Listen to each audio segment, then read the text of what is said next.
All right, guys, we're gonna go ahead and get started. My name is Jason Baker. I'm the fire chief here in Knoll Shores. Some of y'all probably know me. I think I got some new faces in here, which is always cool. Sometimes we get some older hands that like to come and listen to us, and then we get some new faces, and we always like seeing that. Quick housekeeping: if you need a bathroom, we're outside doors there. When you're going out, women's on the right, men's on the left, and if you need water, you can walk over into the kitchen over there, and there's a little faucet there on the sink that you can fill a water bottle up or a cup if you got one. Other than that, we're here to talk about hurricanes. It's all about and severe weather. We will delve into some other severe weather. Eric will probably hit on that more than I will. What Eric's going to do is introduce and tell you about NOAA and their different systems, their different technologies, their different links and things that you can go look at. I'm going to say this several times, but I'm going to say it here at the beginning. Is I hear a lot that people always call me and they want the secret info about the hurricane season or what the hurricane's going to do, things of that nature, what the storm's going to do. There is no secret information, is what I tell them. If you listen to this man today, he's going to explain to you all the links and things in the NOAA website where you can look at this information for yourself, and it is the same information that we get. So no secrets, it's all out there. Google's a wonderful thing, just got to dig and look for it, and he's going to give you the direct links to it. I'm going to put links up there as well as what you can look at. So it's a great presentation. NOAA's all the time improving their stuff. It seems year to year to year. They come up with, a different, more methodical way of looking at something. I mean, as technology progresses, our weather forecasting progresses along with it.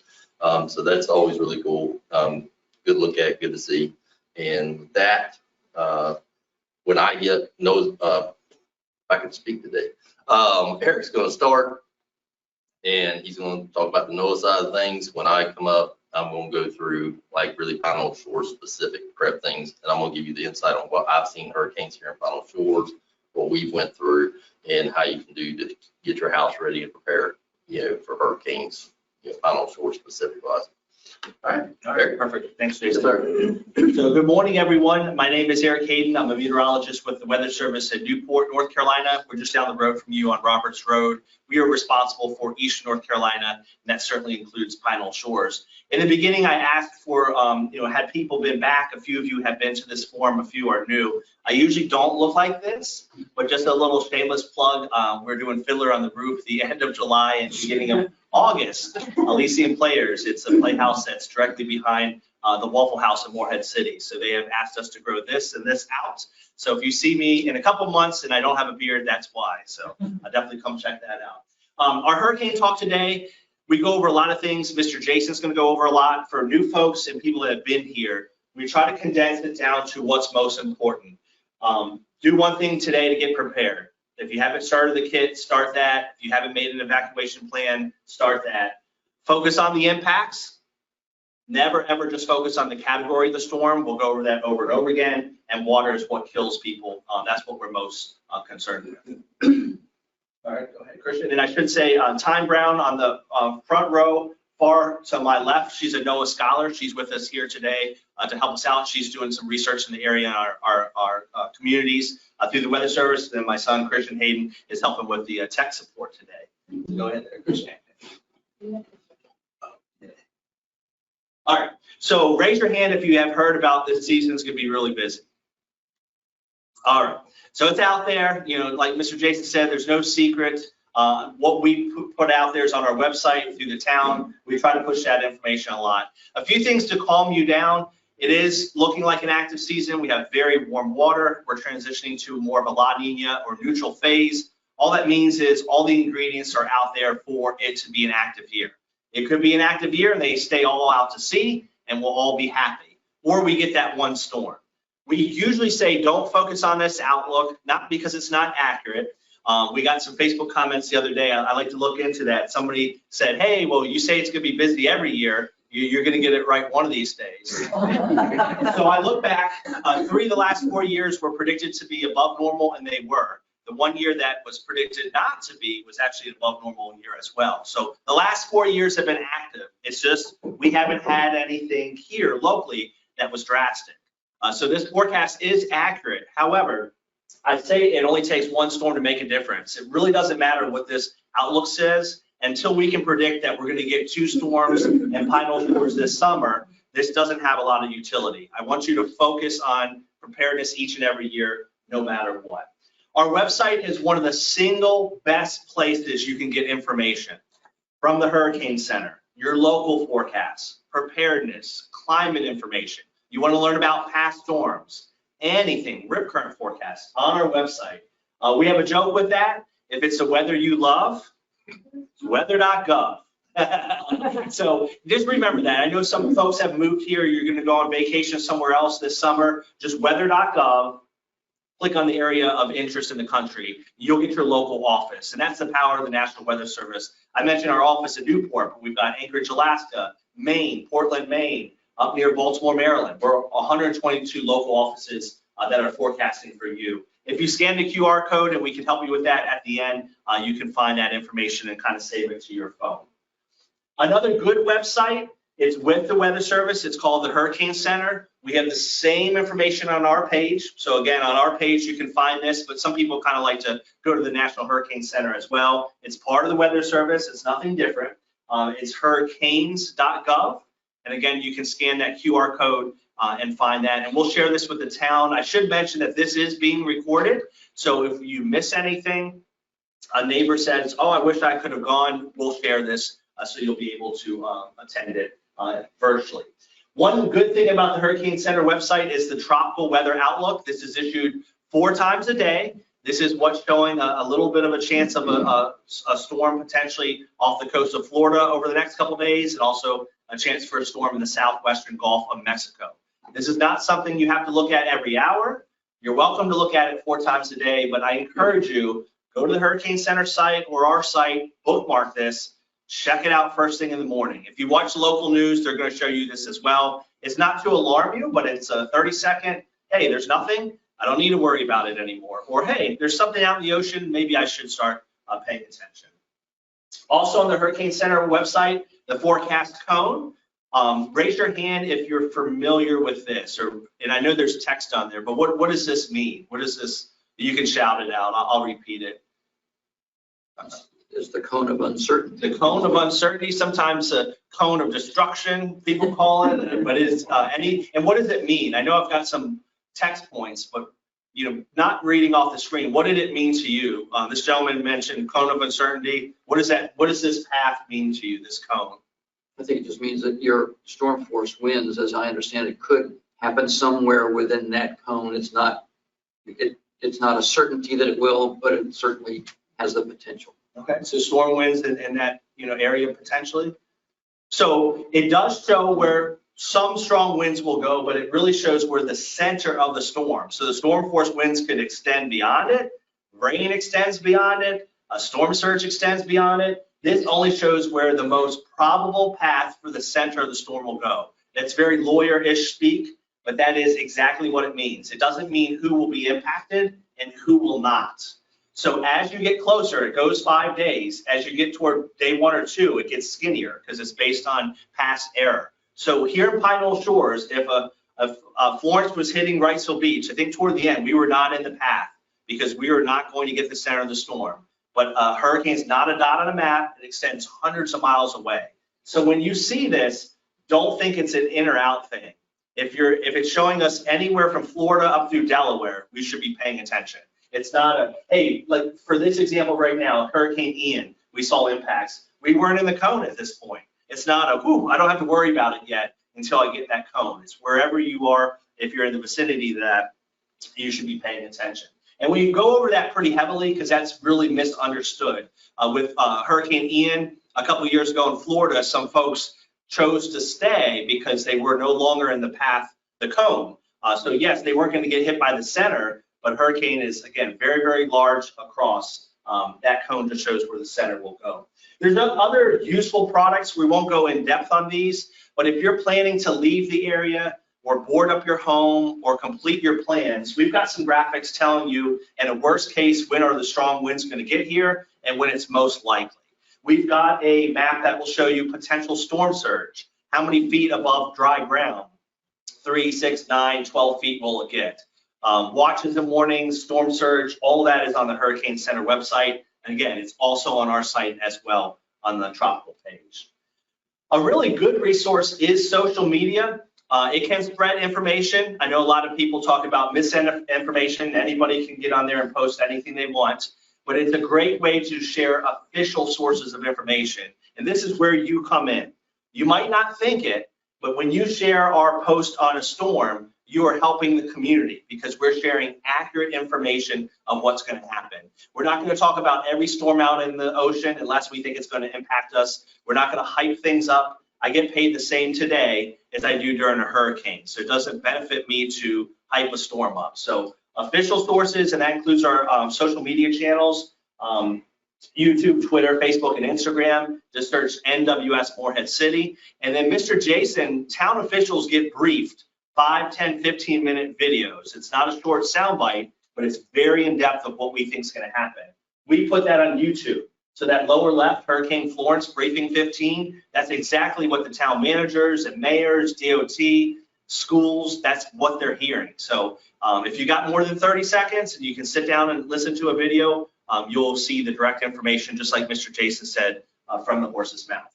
So that's a little bit about us. The thing I want you to remember, weather.gov, we fall under the Department of Commerce and NOAA. You have paid for us. It's $4 per year to fund us per person for radar, satellite, and all this information. You've already paid for it. Use it, use it, use it. It is for you to use. When we talk about hurricane preparedness, this is a website I want you to use. Again, if you're familiar with our page, all you have to put is a /hurricane prep on it. I'm a little biased because I made this page, so I think it's a pretty good one. I try to put everything there. Know your zone, what to have in your kit, insurance checkup, how to prepare your home. Everything is there. We've got graphics in Spanish, also videos for the deaf and hard of hearing. So a lot of really good information there. And that last bullet point is crucial. We've got some folks that moved here 7 months ago, a year, 2 years. Planning now is easy. It's mid-June. The crowds have died down a little bit after this past weekend, not really ramping things up yet. All the stores have supplies. You're calm. You're not stressed. Easy to plan. When you're stressed, think about life. Have you made poor decisions when you're under stress? Yes. So planning now is key, well before a storm gets here. Not only will you be less stressed, but the supplies are here. Mr. Jason and I, we don't know if the storm will impact us this summer or not, but we can guarantee if we have a storm headed our way that we will run out of water. We will run low or out of gas. Will we run out of bread and milk? I'm not sure why people stock up on that, but we guarantee you're gonna run out of those things. So planning is key. And it's not a hard process. It's a 3-step process. Number 1 is today. What is your risk? Are you in a low-lying area? Have you had storm surge before? If you haven't, or you haven't lived here, what's your elevation? Determine your susceptibility to weather. What is your vulnerability in your home? Do you have elderly parents that live with you? Are you reliant on oxygen? For me, it's inconvenient if I don't have air conditioning. But if I have somebody that's reliant on oxygen, on dialysis, or they're medical things that need electricity, your vulnerability is very, very high. My vulnerability is a 16, a 13, and a 10-year-old. And I stay, but my family leaves. My vulnerability is my mom moved down to Swansboro 2 years ago. So instead of going to her house in Maryland, I have to think about her evacuating too. So my vulnerability is higher than if it was just me as a single guy. So that's something you want to think about. Step 2, so now that you determine what your vulnerability is, you've got to have a kit. At least bare minimum 3 days. Food, water, medicine, anything you need to survive. You need contacts, have your extra glasses, anything that you're not just going to run to Walgreens or CVS. You're not going to be able to do these things. You want to have that on hand. Cash on hand for when electricity's out, ATMs and credit card machines don't work. Have those supplies. If you can, up to a week. I'm blessed, I'm lucky I could get most of these supplies this weekend at a snap of the fingers. If you can't, just spread it out. It's June. Get some stuff this weekend. Next month, start to get more things. So spread it out to spread out that financial impact. And again, whole family. It's not just you and your wife. If you've got grandkids with you, if your grandkids have young kids, diapers, formula. If you've got cats, litter boxes, extra canned goods, dry food. Everybody in your home should be considered. And again, supplies will run out. And I don't benefit off of the supplies either. Sometimes people tease us that meteorologists hype these storms up because we've got stock in grocery stores. That is not true. The last one is have a plan to evacuate. Mr. Jason and I have been here long enough to hear I'm not going to leave no matter what. I'm staying because my business is reliant on the community and I want to get it back going right away. I understand that.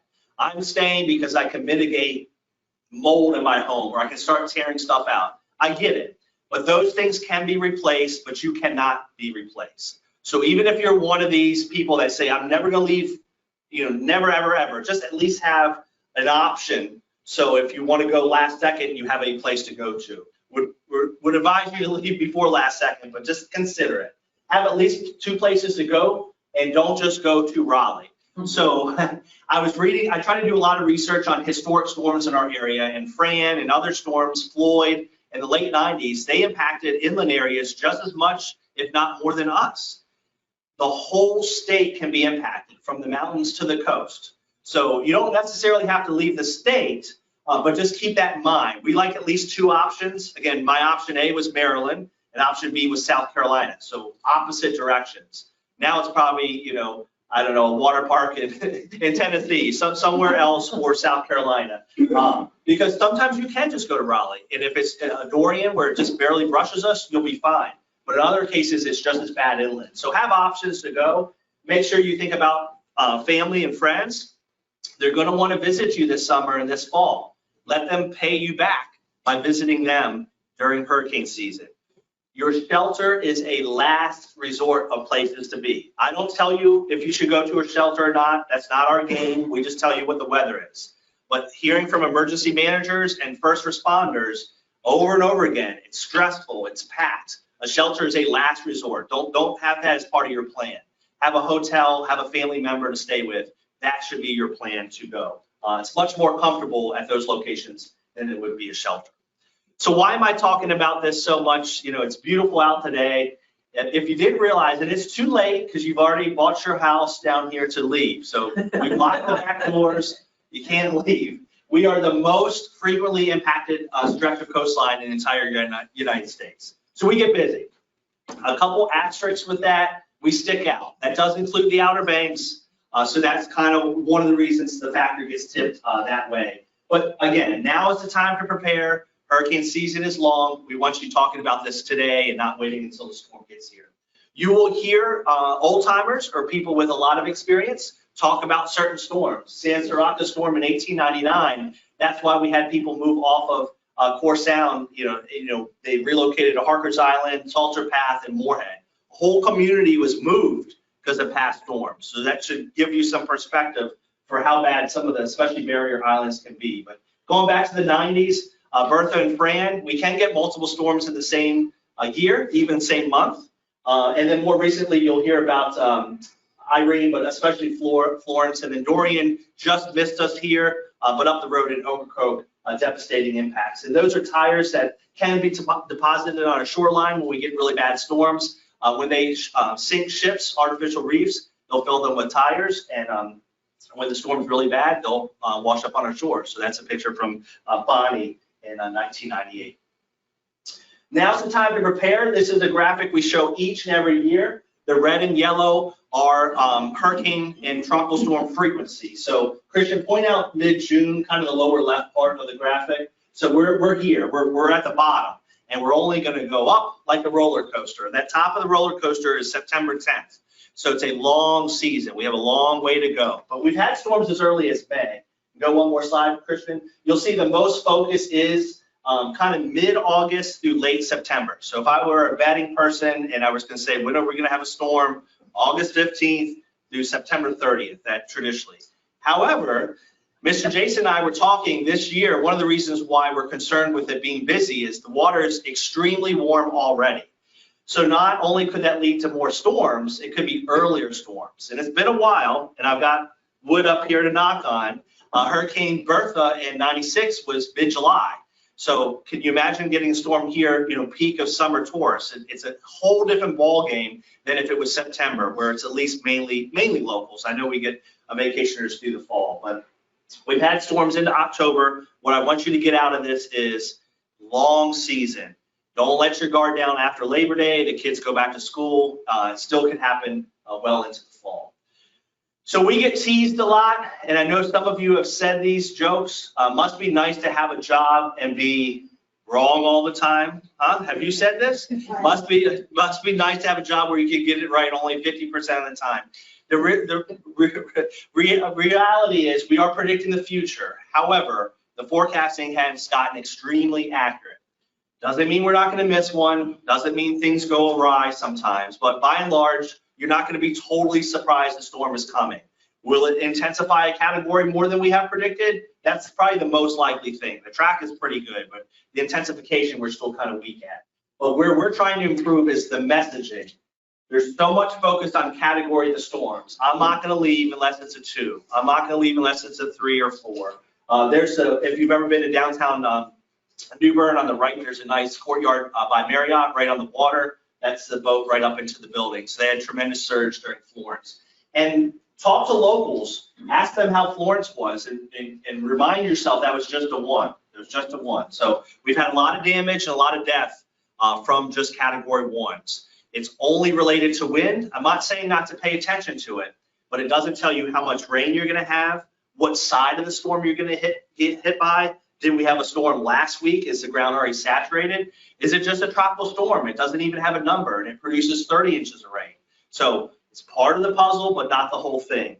So please do not just focus on category. If you're going to focus on something, instead of is it a 1, is it a 2, what's the name? Water, water, water is what kills. We used to have a pretty little graphic. As a scientist, I thought it was great. This pie chart showing less than 10% of people die because of wind, 85 die because of water. Forget the pie chart. Show our town. That's Pine Knoll Shores in 2018. Or show back in the 50s, Morehead City, Hazel. Water, water, water. 15 people died in our state because of Florence. 11 was because of water. All 11 were in vehicles. So if you can just realize water's powerful, you don't know where the road is, never ever cross a flooded road. If you decide to stay, stay inside. If you decide to leave, don't be in a rush to get back. Water, water, water is what's going to get you, whether it's surge, rip currents, or actual flooding. Past experience is a good thing, but sometimes not so much. A lot of us were caught off guard by Florence. It was a 4 coming in, so a lot of people left. But those that stayed, as the category diminished, the wind speed was lower, but we had tremendous surge and rain. A lot of people said, I've been in Morehead a long, long time. I've had lots of storms. What they didn't realize was a lot of those storms were just offshore. And yeah, it was 20, 30 miles away. And yes, a hurricane's not a dot on a map, but the right side of the storm is the bad one. It's a counterclockwise movement on a storm. So if anything hits us from right where we stand today to Jacksonville or Wilmington, bad for us. Bad, bad, bad, because we're on the right side. Well, a lot of our storms have hit Cape Lookout or Cape Hatteras, Dorian, very, very close. It could have been really bad here, but it just skirted us to the east and we were fine. So people got it in their mind that we got a lot of storms and they had been through it. It had been since probably Fran and then Bertha was bad, 90s, early 2000s, since we had one that was on the right side where we really got lashed with it. That's a picture from Fran. Jay Barnes, if you, he was associated with the aquarium before, but if you're ever looking for a really good hurricane book, he did a past history on storms, and I've really looked at that. History will repeat itself. A lot of people talk about Florence, and it was impressive, but we've had storms for hundreds of years here, and that's a good one to check out to kind of do some research on the area. And no 2 storms are alike. Just because you were okay in Florence doesn't mean you'll be okay next time. Just because you got it in Florence doesn't mean you'll get it again. So keep in mind that storms vary from storm to storm. We focus a lot on pre-storm preparedness, which is a good thing. If you get a generator, know how to use it. If you're not physically fit and you're not usually doing yard work, don't be out there picking up branches on a ladder, doing things that you aren't usually doing.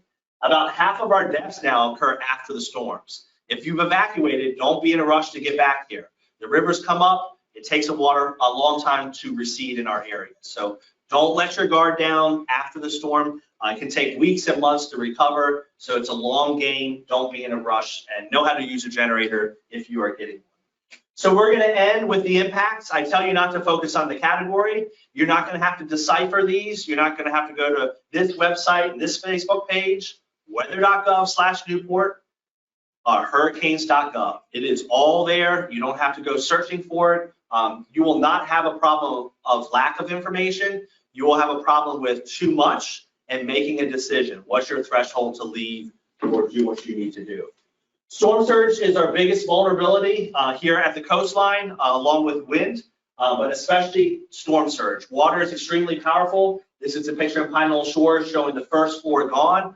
Water rises ahead of a storm. It's pushing these waves toward the coast, especially right near the landfall and to the immediate right.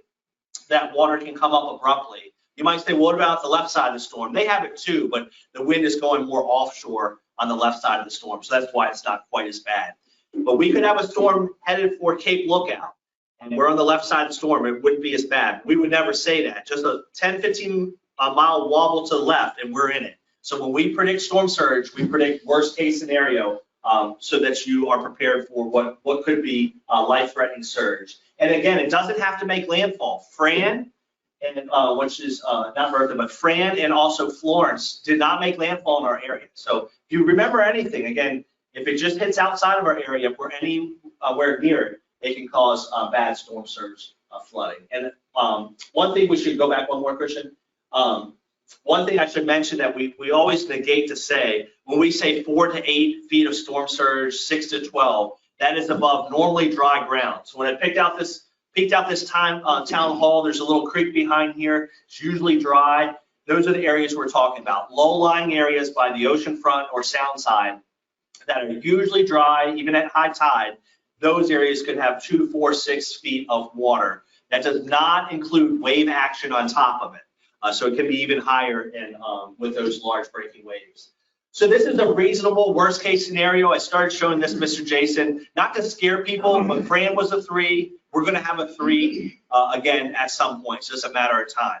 So this is a reasonable worst case of what could happen on our barrier island. If you can't see anything above yellow or anything yellow shaded is greater than 3, orange is 6, and red is 9 feet.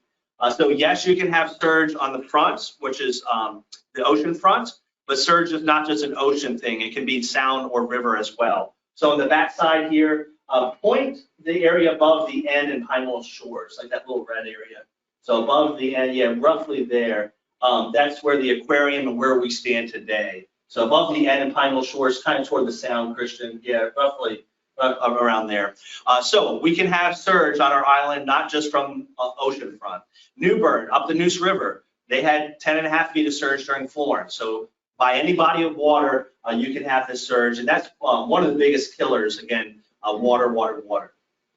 Flash flooding, I showed you some pictures on Pine Knoll Shores. We can get water inundation here, especially in like between dunes and some of the low spots on our island. This is an example up in Newburn. The thing to remember with this is it's not an indication of how much rain you're going to get in terms of category.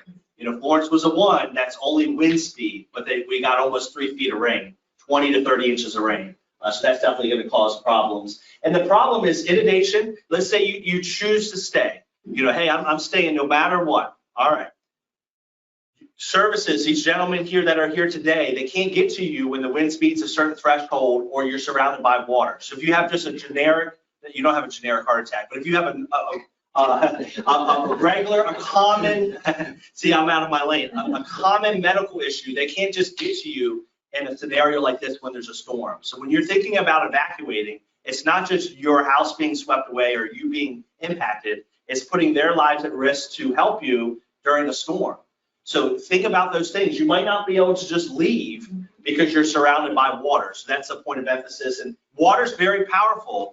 Just about 2 feet can sweep a car away. Where we live, being so flat, we don't have rushing water very often, except when we would have surge coming in. But if you get a little bit of topography, and I don't mean Boone or Asheville, I mean just some hills out toward, I don't know, Hookerton, Snow Hill, Greenville, Kenansville. You know, that first bump you hit, when you've lived down here long enough, you'll know what I mean. You just drive inland a little bit, that first little hill, you're like, wow, and you'll realize how flat we are here.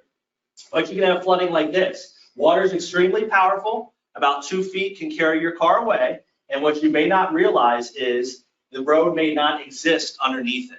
And I didn't find the craziest picture online. I didn't look for what is the wildest flooding picture. This is from our area. I was in North Topsail Beach last week. I showed pictures in Hubert and Swansboro of road washouts. This is not like an uncommon thing. When the water, the conduit or the piping under the road, when the capacity is exceeded, it starts to scour out the road and earth around it. So it's very, very common. And Christian, point out that white pipe. So when you decide to stay, it may not be comfortable here. You may not have AC. You may not have running water because our infrastructure that may be buried can be severed because of the flooding. So just kind of keep that in mind. So turn around, don't drown. More than half the deaths in the country, not just hurricane related, occur in vehicles. It's just like having a smoke detector. It's a very preventable death. It's going in areas you shouldn't or areas you don't realize are deep or the road is scoured out. River flooding. Why do I have river flooding on here? Last time I checked, we don't have a river on the island.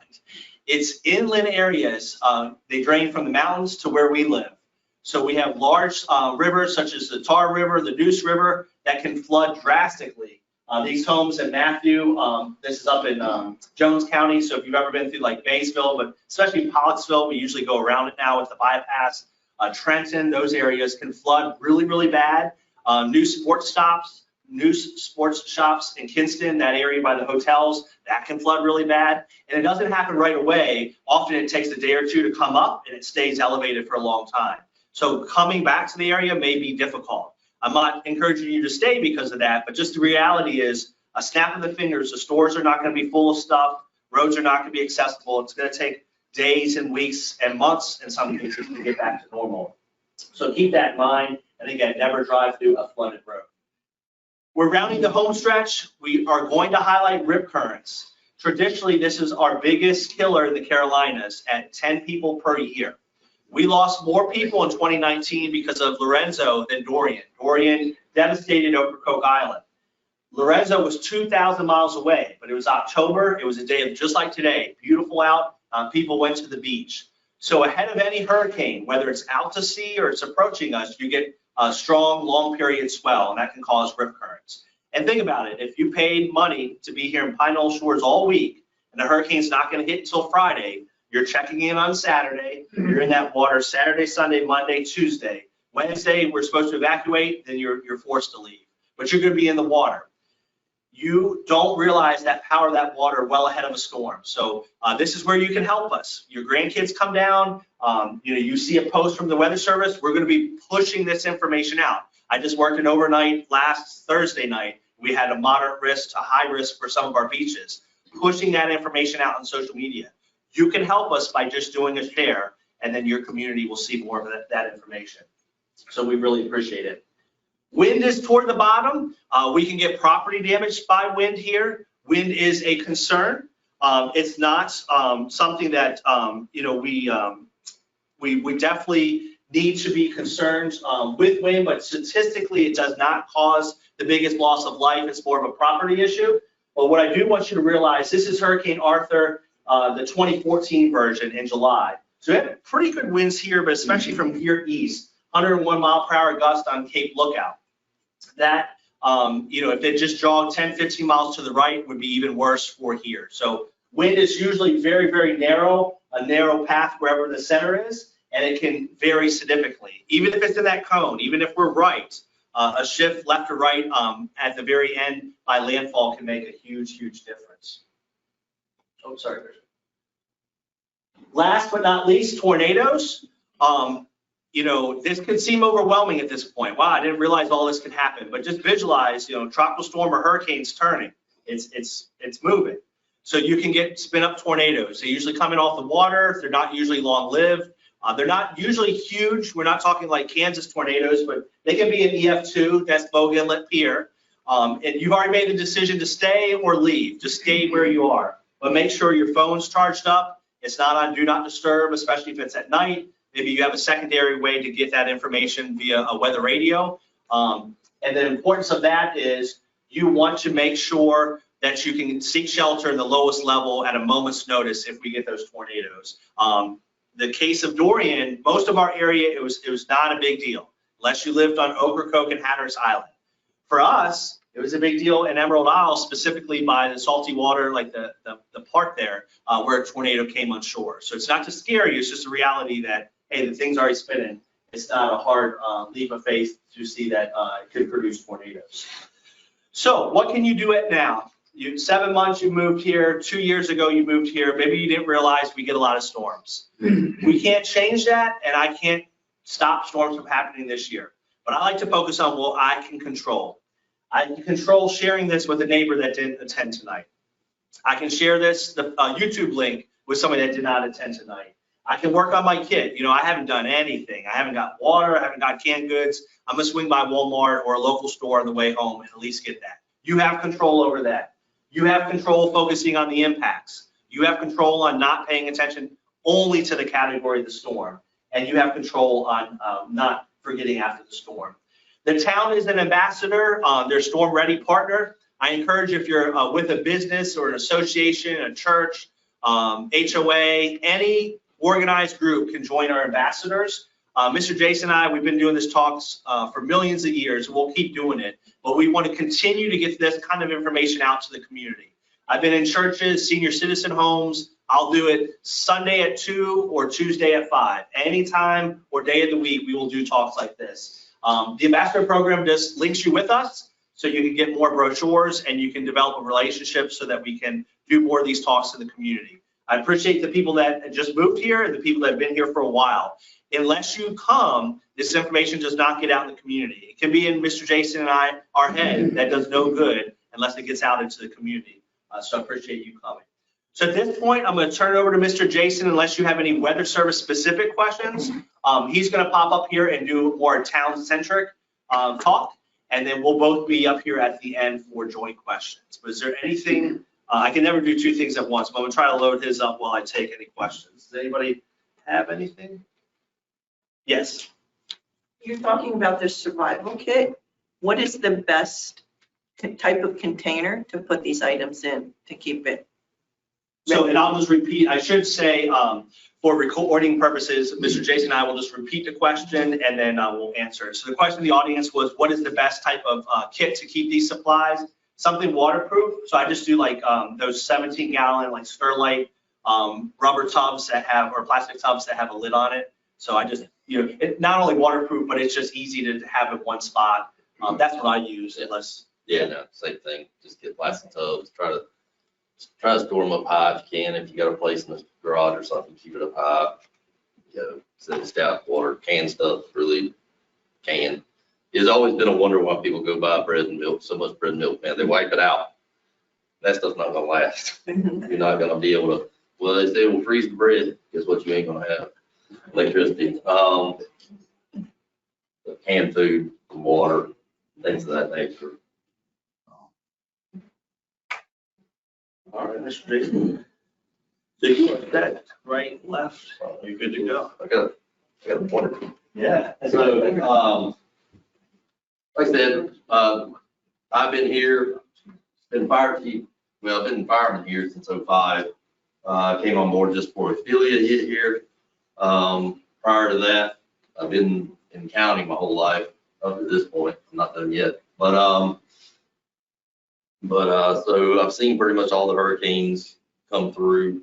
The last hurricanes I spent at my own house was in '96, and that was Bertha and Fran. Past that, I've spent them in fire stations. So been doing this a long time, seen a lot of stuff, seen a lot of good things, seen a lot of bad things. But I'm gonna try to pare this down a little bit. But we're really gonna focus on hurricanes and really gonna kind of repeat some of what Eric said, but we're gonna go through that pretty quickly and really focus on final shores and what you can do here. Objectives, like get people to, if you're old hand at this, I mean, it's good to refresh your memory. It's good to jog that mind and get into that way of thinking hurricane time. And like I said, when do you need to start preparing for a storm event, which is 2 months ago? we should always be preparing for it. Like I say, canned food, things that last well. Milk and bread are not gonna last you. Electricity's not gonna be there during a storm. So milk and bread is probably the last things I would get. All kinds of canned food, whole food, dry beans if you can, things of that nature, stuff that is not gonna spoil them. Some different programs, we'll go into some more county programs that are here that can help. Some good things that the county does to try to help folks. A lot of elderly programs that they do to try to help. How 911 response may be affected during a storm. And then really what Final Shores does for prep in hurricane season, what we do, actions that we take. I think we do got new faces here, but Hurricane Reentry Pass, this is the town reentry pass during the storm. The bridges will be closed at a certain point when state deems it's you can't cross the bridges anymore, they will close them. Now the misinformation here is that they won't let you off the island.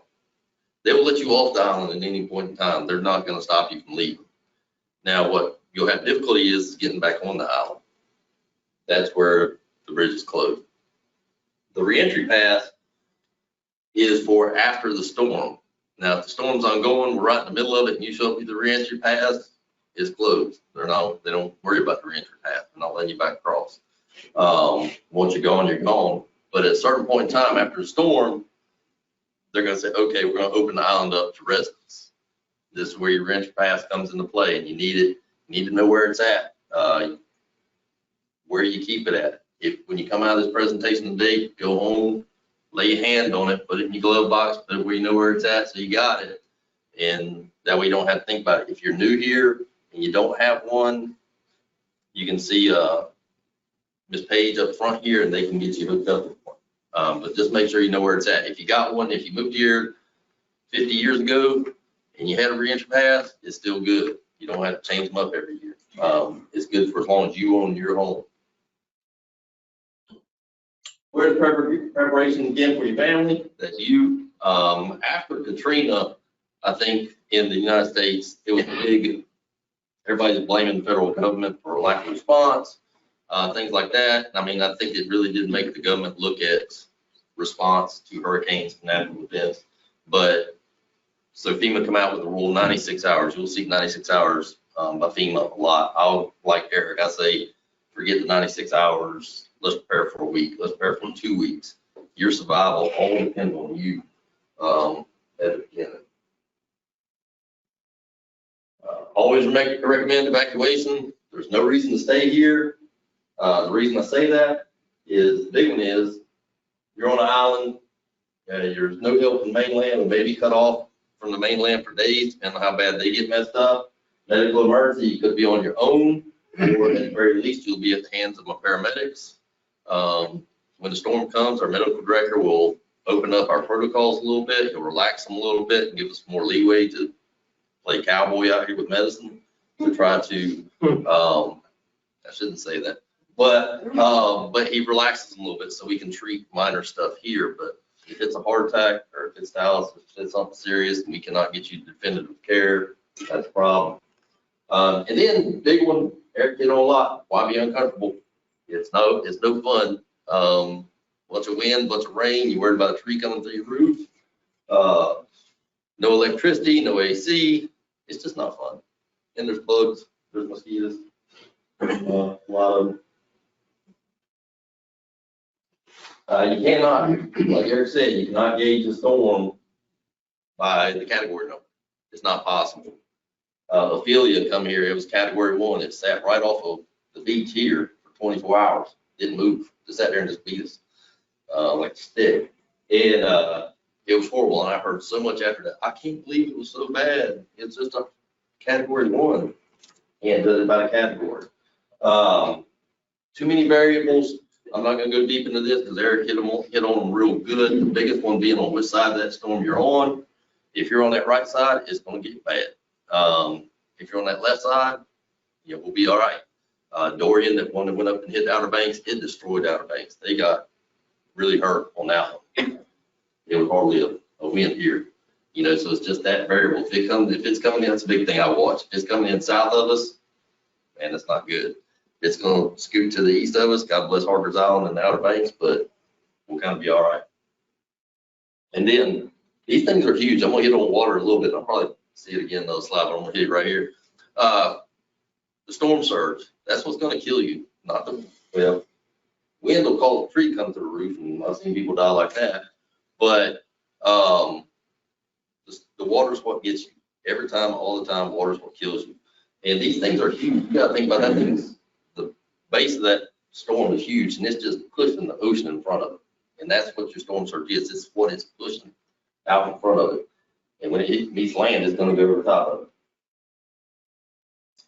Storm surge, I just hit on that. You just need to pay attention to that. NOAA has tons of good tools. You can actually take one of their storm surge tools and put in your address, and you can play with your address on what different category storms and how it will possibly affect your actual property. It's really cool. You can zoom it in that much. We do a lot here playing with different areas in town, but it kind of gives you an idea now for category 3 hits. Are you going to get that 12 feet right there? Maybe, maybe not. Again, tons of variables, but it gives you an idea that you probably don't want to be there. Pets, I'm always big about pets. I've seen pets left behind. That's not a good thing. That's not nice. If you're going to evacuate, it's something you got to think about, taking your pet with you. If you're going to stay, you need to think about your pet and have enough food for your pet to live off of and be comfortable as well. There are public shelters that that have pets you can take to, but definitely you can go on some of the different websites, Paws, PETA, I think. No. Stop. And you can look up pet-friendly hotels when you're planning to leave. You can look up if they'll take your pets or not. It just happens a lot. When does the fire department leave?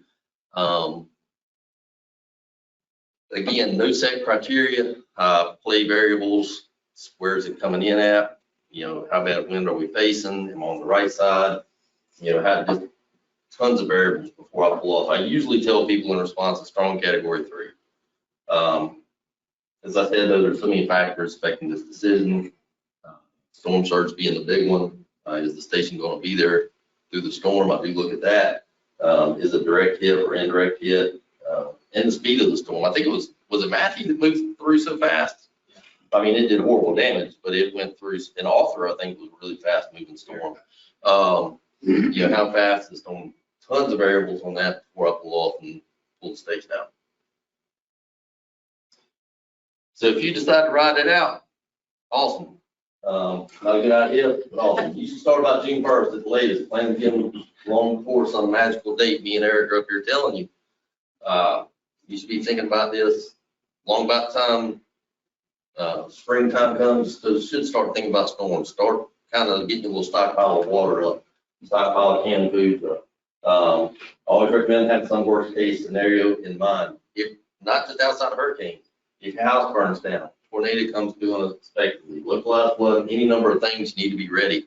One of the big things I say about being ready is know where your important documents are at.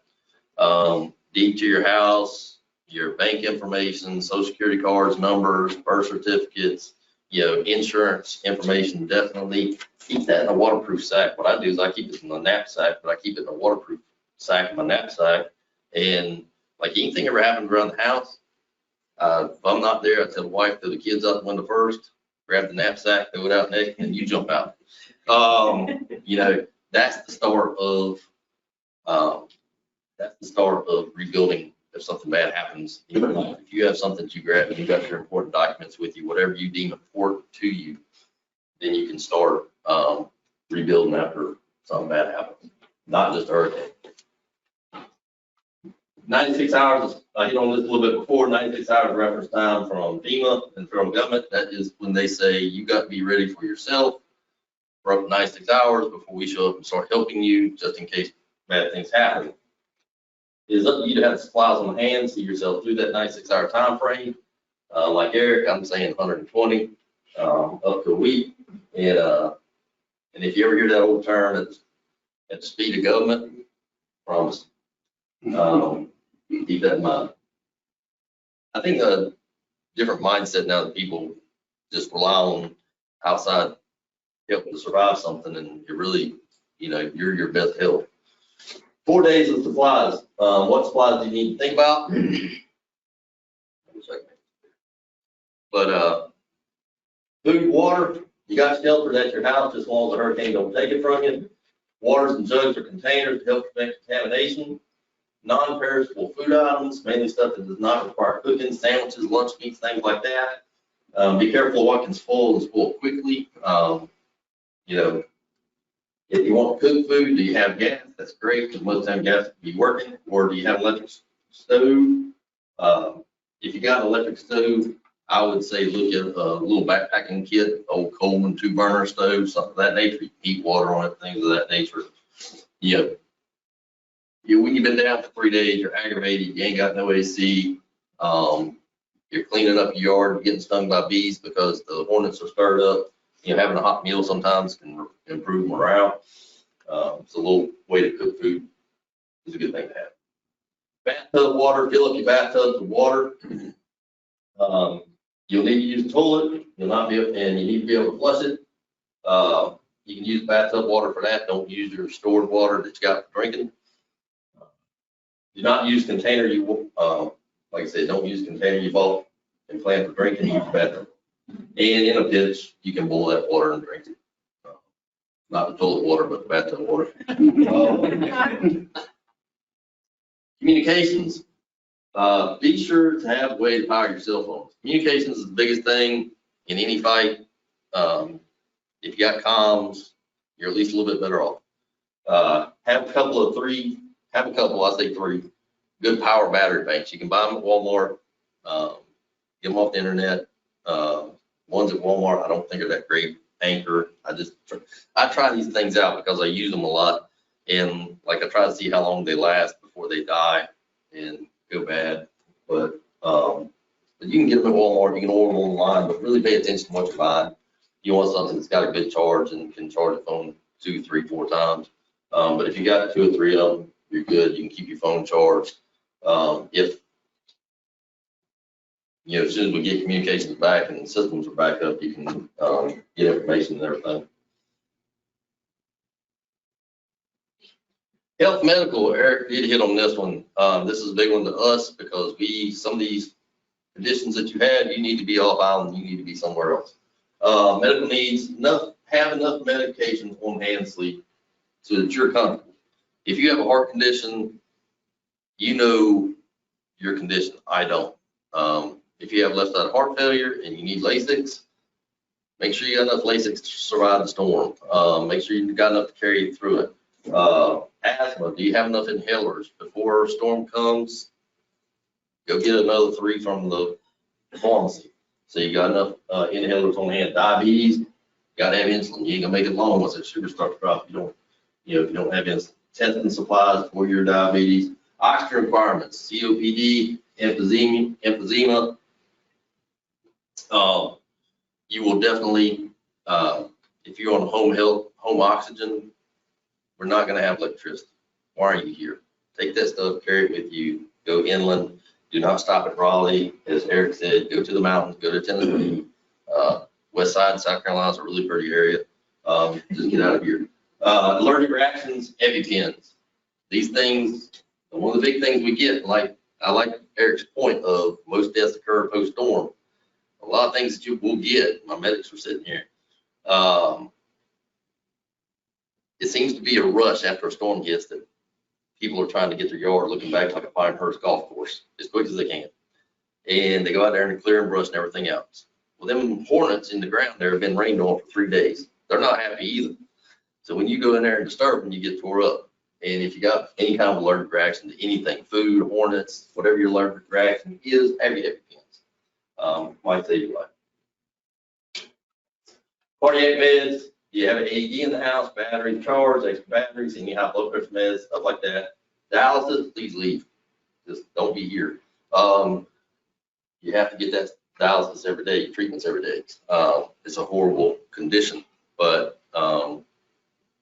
and when you go off to a hotel somewhere, make sure you're getting a hotel near a hospital that can provide dialysis treatments. You want to make sure that some hospitals do not. And meds that need to be chilled. Some meds need to be chilled. Make plans for this generator, whatever. Carter County Medical Fragile Program, one of the programs I want to hit on for folks that have a condition, dialysis, anything like that, that needs special treatment. You can sign folks up, or folks that need help getting out, evacuated wise.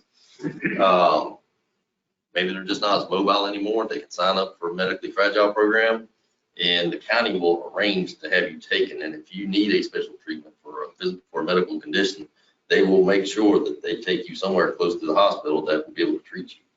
It's a really cool program, and it's a countrywide renowned program. We do really well with this. You can find, I should hit on this. I will have links in here, and which I got a link right there to it, but you can print out the application online, and usually I got them up to fire station. Gasoline, cars, and generators, fuel. If you're staying or going, you need gas your vehicles early and top them off, full tank. Do this often, especially when you know the storm's turning out there. It's still out there off of Africa. Start getting into an idea when your tank gets down 3/4, fill it up. Because when you wait till the last second, you're trying to get out of here in that 48-hour mandatory time frame, you're not gonna be able to get gas till probably Kinston. People are gonna be backed up at the pumps. There's gonna be long lines. Everybody's thinking the same thing you're thinking. So just plan for that. Like I say, when they're turning out there and your car gets to 3/4, fill it up. Generators for the house, get enough fuel for 4 or 5 days. However big your generator is, make sure you have enough fuel for 4 or 5 days for the generator, if you are running that generator. Don't put it in your garage. Don't bring it in the house with you and run it. This happened post-storm. That's one of the big killers right there, generators. People misuse them. People don't pay attention. And everybody in here is thinking in their mind, well, I'm not that dumb. I'm not going to put a generator in my house. It happens. People do it. That's the reason we say it. We see it. End up carbon monoxide. Perishable items, like I was saying, milk, bread. Try to stay away from perishable foods, canned foods, waters, anything that can last without needing to be refrigerated. Ramen noodles are good. Lived off them when I was a teenager, but things that just don't need to be refrigerated, things that can stand alone. This one right here, it's not my policy or protocol to save your freezer meat. We get this a lot. We get phone calls at stations, and people are raising hell about their power's not back on and they're losing the meat in the freezer. I feel you, but I can't help it. And then the one thing is to stop checking your refrigerator or your freezer to see how it's holding up. You keep opening that lid and shutting it just because you want to see if it's still frozen. Guess what? You're letting all the cool out, letting the ice out, you're melting it faster. Again, like I said, important documents, I went over this. That's one thing, Eric, we get up here and it's like you've done this so long, like you know the whole, like I can probably recite this by heart. But especially evacuating or staying, I say just make this bag today and keep it where you know where it's at.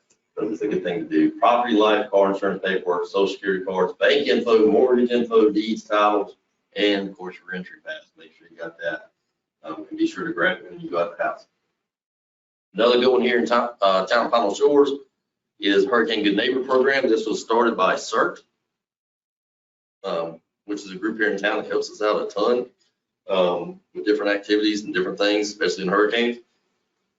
But what Hurricane Good Neighbor Program is, and it's now called the PKS, Public Auxiliary Team, is if you decide to ride it out and you're going to stay, we want to know. If you will call, what happens is, and Brian here is chief of police, what happens is Brian gives up one of his phones, which is the 646-6506 number. We'll have somebody at the fire station taking people's calls, and what we do is we keep a log of who's staying, where you're staying, how many soldiers you got on board, and that way, once you'll see in just a minute when we get out after the wind starts to subside, we start hitting those addresses and checking on folks and just making sure everything's okay, make sure the tree's not on the house, things of that nature. We just want to know a good idea of where our people are at. We want to account for them post-storm. Curfew, I swear when I did this, like the big right over here was like in the line. And went on. But I changed this around. Eric knows I changed it around for this year because I've been the same for like 10 years. And then I decided to change it up and I messed it up, but that's fine. Curfew is in place. This is the big thing, and I'm gonna let Ryan talk about this just a second. But, you know, if you want to go outside and see the damage, again, Eric said it best, most deaths happen post-storm. We lost a former mayor here one time because he almost did it on live wire, post-storm, remember that? Oh, yeah. And, it's not just cooped up in a house. It's like we're out there trying to find all life safety hazards and clear them before people are just out roaming, looking around at things. Because there's a ton of hangers and limb hangers in the trees that are up there, and they just haven't fallen. I mean, if that thing comes down smacking you in the head, it's gonna kill you. Hey, your boy here, I took one on my shoulder. Don't know where it came from, but last thing I heard was this whooshing noise of air, and it took me right here. And Doc said if it come 2 inches this way, it'd been over. And took out my collarbone, shoulder, everything. But there for your safety, with trees being down, there will, you know, there'll be hazards. Looters, this is a big one. I'm gonna let him get this. Looters, we get that here, or we get a lot of times we get the folks that are coming in trying to sightsee, things of that nature, but you can't distinguish them from looters. People that just don't have the best of intent. And this is just makes it easier for the police to be able to stop folks. Yeah, like Jason said, you know, the point of the curfew is to keep you safe, keep the property owner safe, and to keep the people that don't belong in town out. And a big issue that we have is the storm won't be over yet, and we'll have these scam contractors that come here from Georgia, Florida, and Alabama trying to take advantage of folks. And that's a mechanism for us to, if we see you out either on foot, on a bike, or in a car, and we have a curfew, we're going to stop you. If you don't live in town or don't own property here, we're going to follow you to the town limits. We tell you if you come back, we're going to issue you a ticket or arrest you. If you're a resident, we're just going to ask you to go home and just remind you about why the curfew's in place, because there's going to be flooding. In Florence, a lot of the floodwaters that stayed stagnant combined with sewage, and so it was sewage water, and we had power lines down, and it just wasn't safe. And just because your street is safe, it can be completely different conditions over on the next street. And so we just ask people to kind of make that compromise, that if you're going to choose to stay here when we ask everybody to leave, then to just respect the curfew and to just abide by it. There's a rhyme and reason to why we do what we do. What is the town doing in preparation? This is what we do here. So the town itself, we're making sure we got all necessary equipment up, ready to go, from the fire department, police department, public works, town hall. We all have set tasks, this game plan that we run by, and we've run by for years. Backing up records, setting up your EOC, we're Emergency Operations Center, which is the public safety building out on 58. And mayor, town manager, and I forgot to change his name, but town manager right now is Julie Anderson, not Brian Kramer anymore. They're attending county preparatory meetings so the town jurisdictions can coordinate efforts. And then fire chief now turned manager, emergency manager, is setting up staffing for the ongoing event. And like I say, working through a checklist.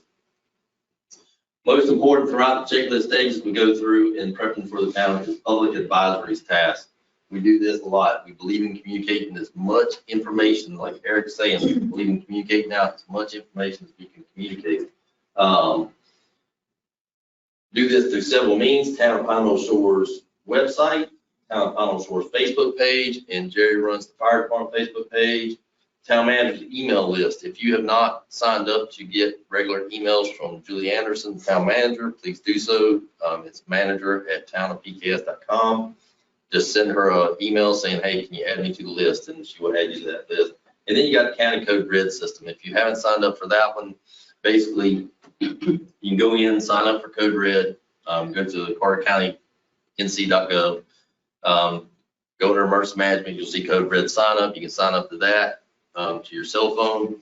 And if anything's going on, let's say a tornado randomly comes through, it'll pop up on your phone and let you know it's there. If you travel in the country, let's say you're out in Oklahoma where they get tornadoes 3 times a week, If you're out in that area, go pick up the fact that your phone's in that area, and it will advise you of that event as well.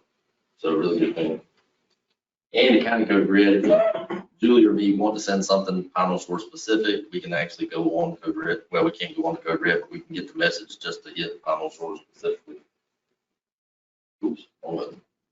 Information flow, we do everything in our power to keep information flowing out to the residents at some point. We may lose all cellular, all communication access, we do our best, but there will come a time when we do lose communication, we can't get information out. It's just nature of the beast at this point. If anybody knows some kind of magical golden bullet to fix this, open ears, because I've searched for one for ages. Never been able to find one.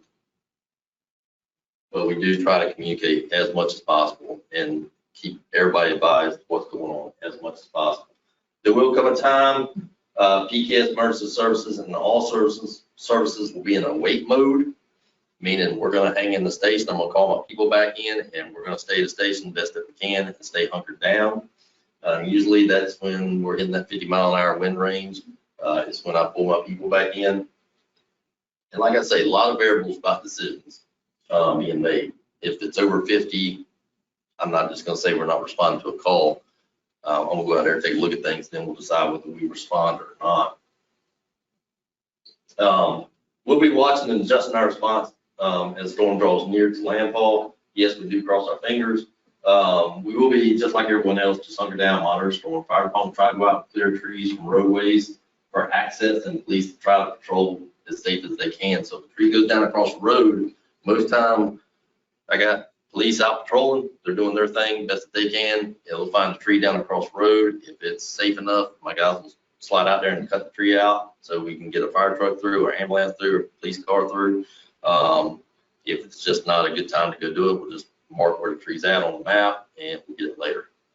But one thing we get fussed at a lot is the fact that we'll pull the tree into somebody's yard and they get mad because we're pulling it. Well, that's not my tree.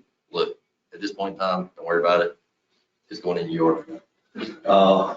We're just trying to get the road clear. When did we stop responding to 911 calls? I just went over that. Usually around that 50-mile-an-hour wind mark. If you do, now if you call 911 and we don't come, or like I say, that variable of I'm gonna go out there and look at everything and see how bad it is. Can we slide out there and get this person or not? We might not be able to take you across the bridge to the hospital. You might just come back to the station with us and be under our care for a while. If we do not respond, you go into a backlog, and as we can, we start going through that log and going to the calls. And that's why I do say evacuate. You know, the best thing to do is just not be here. Storms pass, now what? PCAS priorities, life safety is always a priority of anything the town does, not just fire department, police department, anything we do with life safety. Hurricane Good Neighbor program that I spoke about, medically fragile registry. A lot of times this if you're on the medically fragile registry, like I get a list of who's on that register prior to the storm from the county. They may not be evacuated, but they're on that list. That's another thing that we go out and we get those folks up, make sure everything's okay with them. PD's out patrolling best that they can. If trees are down on houses, possible victims that are in, we're searching for those. 911 calls that may have been on the log and not responded to, we're checking those. Any noticeable signs of distress, we're going to get people's lives first and foremost. At one point, one of the big ones, trees down on houses, you know, we got to go search those and knock on those to make sure nobody's there. Jason, can I add one thing to that? Go ahead. If you evacuate or you're a second homeowner, please do not call us and ask us to go check if your house is damaged.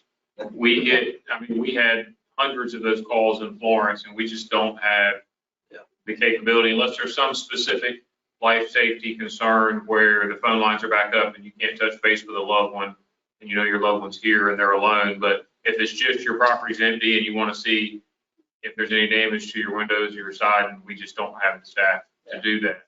I will say one thing to his point is when you get a reentry pass and we take your information, name, husband, wife, if it is, however it is, and phone numbers that we can reach you at, cell phone numbers we can reach you at, your address, of course.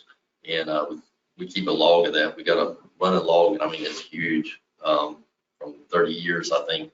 But if we do see a badly damaged house, trees on a roof, or trees through the house, Julie, or maybe it'd be Leslie now, like we'll go through that address list, like we go in there and just search that address. And if we can find your name, we'll call you today. Say, hey, went by your house, don't know if they're not there, if they're off somewhere, we'll try to call them and say, hey, just be aware you got a tree on your house, I'll call you insurance, whatever.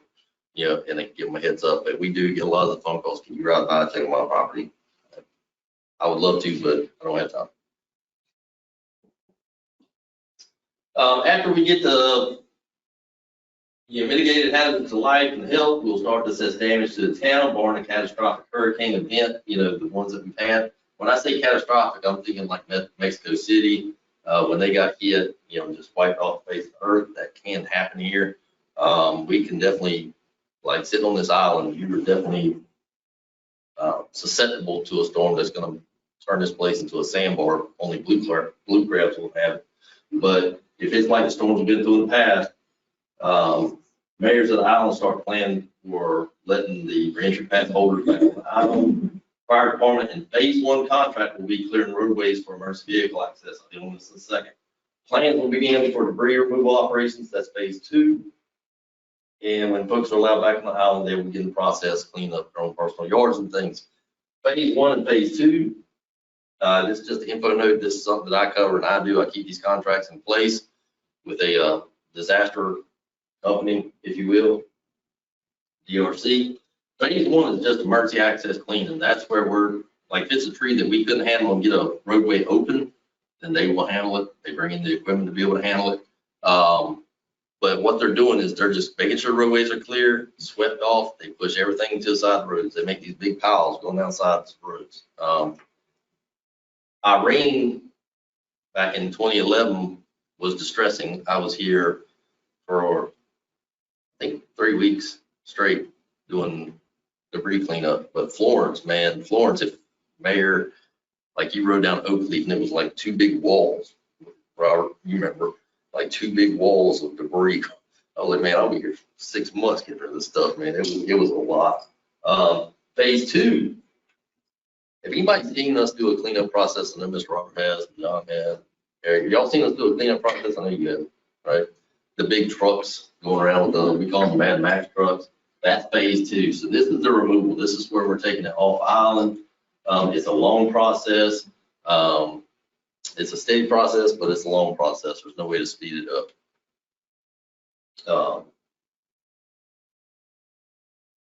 And like I say, if you're anywhere involved with the town, you hear a lot about phase 1, phase 2, and C&D, which is construction, demolition, debris, but it's all basically FEMA terms.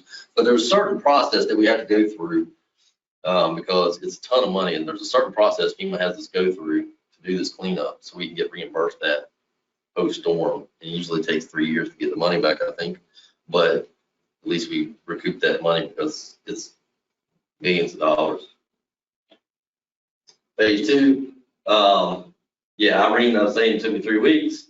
Town worked 7 days a week, 12, 14-hour days with 9 hauling trucks. Hurricane Florence took 3 months. Just take time. Logistical nightmare, I promise. Life's normal for an average storm, except for ongoing debris removal operations. That's just going to keep going. People show up in stages. Like some people just don't get down here until well after storm. Some people stay. And they're cleaning up the yard just as quick as they can. The first people to get back, they're cleaning up. And as we go through the debris removal process, you'll see more stuff coming out as more people show up and they're getting their yard cleaned up. So we usually have like a 3-pass rule in town. We make 3 passes with the big trucks, and Sonny takes over after that. But life this time started to return to normal town functions, both citizenry and government start normal day-to-day operations. So I'm gonna get into some links real quick. Really think about evacuating instead of staying. It's the best thing to do. Do not never gauge a storm by the category number. Take care of your pets. Ensure you have all your vital documents all the time, not just hurricane time, but all the time. Make sure you know where they're at, not scattered all over. Have your entry pass is 1 per household. You can pay $25 to get an extra one. But usually 1 per household. Just when you leave here today, go put your hand on it. Be sure to have your medical needs planned. That's all I'll say to that. And if you stay 96 hours is the minimal, I say a week. Right here. Hurricane Good Neighbor Program, be aware of that. If you do plan on staying, which I do not recommend, let us know you're there. Let us know how many people you got with you. Medically Fragile Program, links there. Be sure to make use of PKS website, Facebook page, town manager's email listserv, for current info. And that's the address right there for Miss Julie. And just send her an email saying, hey, I want on the list. Town of Pineville Shores Facebook page, Town of Pineville Shores website. This is Carter County Emergency Services, pet-friendly hotels, public shelters, code red emergency notifications. You need to sign up for that medically fragile registry to have you can print the app there. And all around good info on preparedness. FEMAready.gov, AARP. Calls is a good one. And I'm getting to fix that one. But that's the National Hurricane Center, NOAA.gov. You can click on educational links there and just a wealth of information. NOAAweather.gov, wealth of information. Anything you want to know about AARP, the elderly specific things. They've got a whole list of pages dedicated to elderly. And that's the end of the show. Questions, comments, ugly remarks. Try to go through it. Try not to be too long-winded about it, but it's a lot of information to go through, but it's important information to go through. Yes, sir. First, I'd like to say I don't think that there's another community in the area, for those who may be new to Pine Knoll Shores, that's done more planning and is more prepared for this type of emergency than I think Pine Knoll Shores is. I'd also like to thank Chief Baker and his crew and Chief Thompson and his crew for serving the town and being there for our citizens as we not only prepare for this, but also when this type of thing happens. You all putting yourselves at risk for us is something that we are very appreciative of, and thank you for serving the town. I don't know if either you, Eric, or somebody else can speak to this, but I believe it was in 1954-ish. I don't know which hurricane. Hazel. Hazel. If I'm not mistaken, it actually breached the island itself, and it made a cut through where essentially where the Coral Bay Club is, that area. And I think the History Society for Carteret County has pictures of fishing boats actually being able to go through that cut.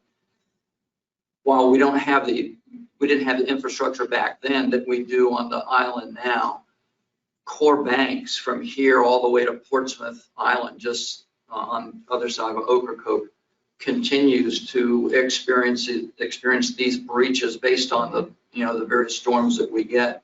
So it's not an unusual circumstance even today to see that type of thing. It'd take obviously a major storm, but that's another reason why staying may not be a real good idea. If we have any kind of a breach that even on 58 prevents you from going either east or west, you got a real problem if you have it. One thing about leaving, like I say, it's 48-hour recommend leaving them, and I don't know, that's really a tight time frame, because the chance of getting stuck on 70 in traffic at that time frame is going to be high. And you might ride the storm out in your car sitting on 70, maybe. I'm not sure, but have that plan in place to leave, and leave prior to everybody. If you got to spend a couple extra hotel nights, that extra money, it's worth it. But that 48-hour time frame is tight, especially if you need gas. Don't forget.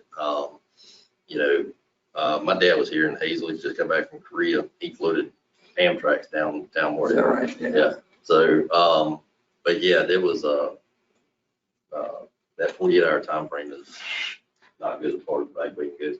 The other thing, real quick, I'm hoping he'll get on too, but this presentation, which will be both of us, will be posted to YouTube. and the link will be sent out. I'm gonna put it on Facebook page of town, and Jerry's gonna put it on the fire department page. I'm sure police will as well. Just so if you want to go back through this or read my slides or check links or, Eric's links and things of that nature, it'll be out there.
With the reentry pass, if we have two vehicles that are, like my husband's car and my car, do we need a reentry pass for each vehicle?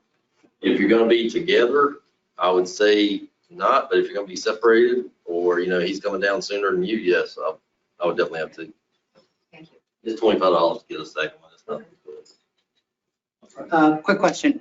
Is there any, on any of these links, is there any real life feed? We're talking about reentry, whether it's possible to even come back, whether even, you don't want to be halfway down here and all of a sudden you find that, river or water or something that's not available here. Man sitting behind you is actually the one that makes that decision as far as reentry goes. Uh-huh. Like him and the other mayors on town say, okay, town's safe enough.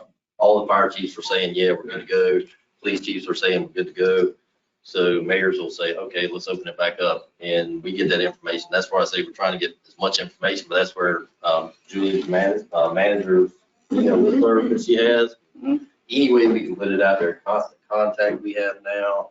Town, PD and fire both have Facebook pages, and town, of course, has its Facebook page and its website. We'll be putting that everywhere we can. So it'll be available on one Yeah, of those it's gonna links be all somewhere over. around there. If you're keeping Okay. connected with us, then we're gonna get that info out.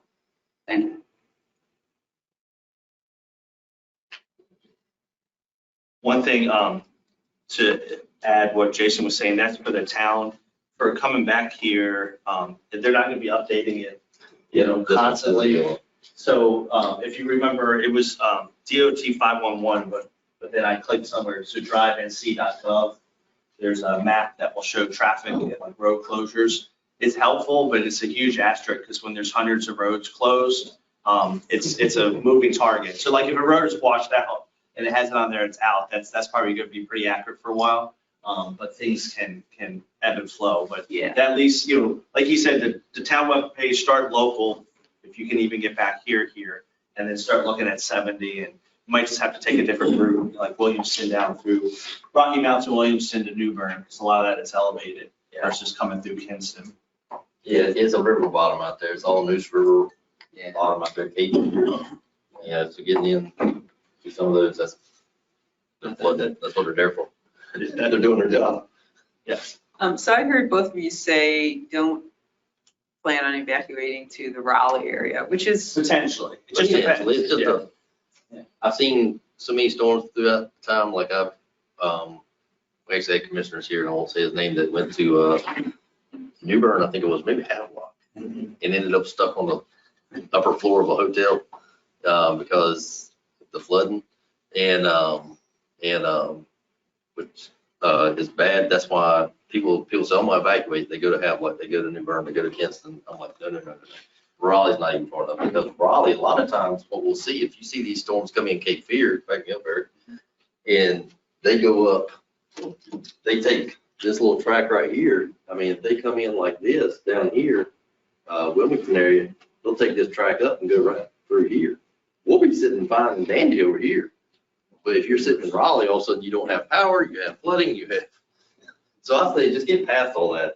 Should you have like family or friends in? no. But I was thinking. I've seen Raleigh get hit. It's an option, just don't think, that is far enough in some cases. Like with Dorian, when it skirted the coast, it was perfectly fine, because it wasn't, like Mr. Jason said, it wasn't going up along the coast and out to sea. Fran or Florence, ones that go inland, it can be just as bad inland. So have a plan to go opposite of the storm. If it's going inland to Raleigh, you're going up to Baltimore, you're going down to Georgia or South Carolina. Just go opposite of where it's going. And how many hours do you think, like inland? Just depends. So there was Tropical Storm Fred, which I don't even remember, it was a couple years ago, and it killed a bunch of people in the western part of the state. yeah. This is in the last 2 or 3 years. I don't remember. It hit here. So it just depends. I know that's not the best answer, but, well, unless you're like on the other side of the mountains in Tennessee, that's probably usually pretty good. But I mean, like Agnes in 72 was a big storm up in Pennsylvania and upstate New York, and that was 8-9 hours inland. So it just depends. So have multiple options, as long as you have in your mind that, it's just not a Raleigh thing. Like, hey, this storm is going inland, so I'm gonna have to go north or south. Yeah, I'm just trying to think, when do you know kind of where it's tracking so that you can make plans for hotels, especially? It would be in the cone, and look at that rainfall map. Yeah. Like Florence, when we're going 20 to 30 inches of rain in like Lumberton and Goldsboro, it's like, well, maybe I don't want to stop in Kinston or Goldsboro because they're going to get just as much rain. You'll know for sure. If you see. I went to Raleigh during Florence, and the whole Crabtree Mall area was underwater. Oh, wow. Went to Georgia. Like looking at it. Pool for 10 days. It was wonderful. Yeah, looking at the cone, if you're paying attention to the cone, like I say, that cone is anywhere, like that cone's like this, and they got the little dot down here, they can drift over here to this side, and drift over here to this side. They're just not sure, uncertainty. But I mean, wherever that cone's at, like they're tracking that cone through the middle of the state, I wouldn't be in Raleigh. Okay, so go outside of. Good time to Yeah. sightsee, go see Yeah. Niagara Falls, Yeah. go to. You can go. Yeah. Honestly, it's a good time. Fall. Yeah, all year good traveling off every time, move around. But.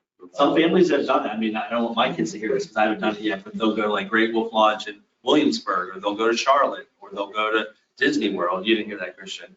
But they'll go on a vacation for a week and just get out of here. Yeah, school's closed anyway, just get out of here.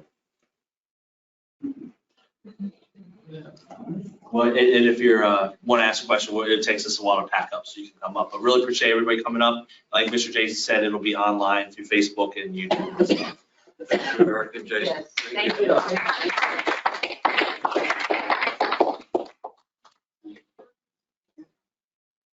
Everybody got time for me to say one last thing? Oh, yeah. And then we'll have to get out of here. Maybe it says on my mouth just a little bit longer. Everybody going to the beach, and enjoying the water and everything.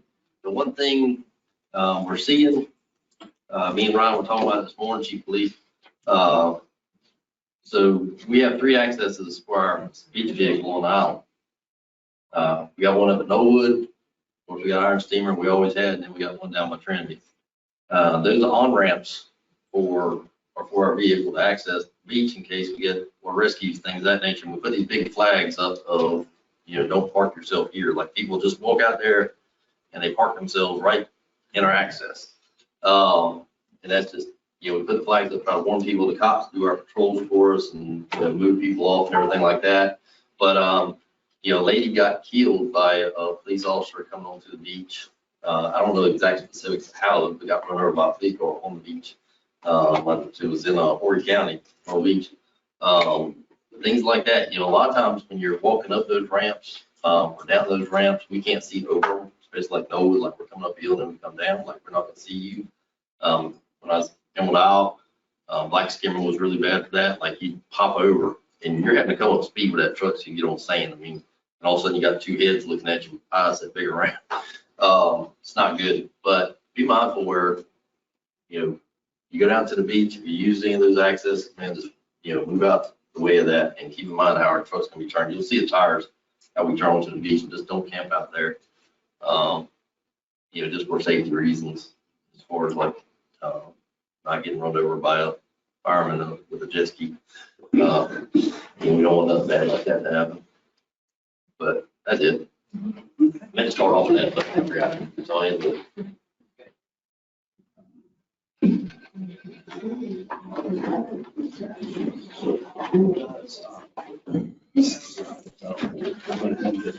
Jerry. Sir. Not this. Hi, how are you? Good, how are you? Good. Oh, do you?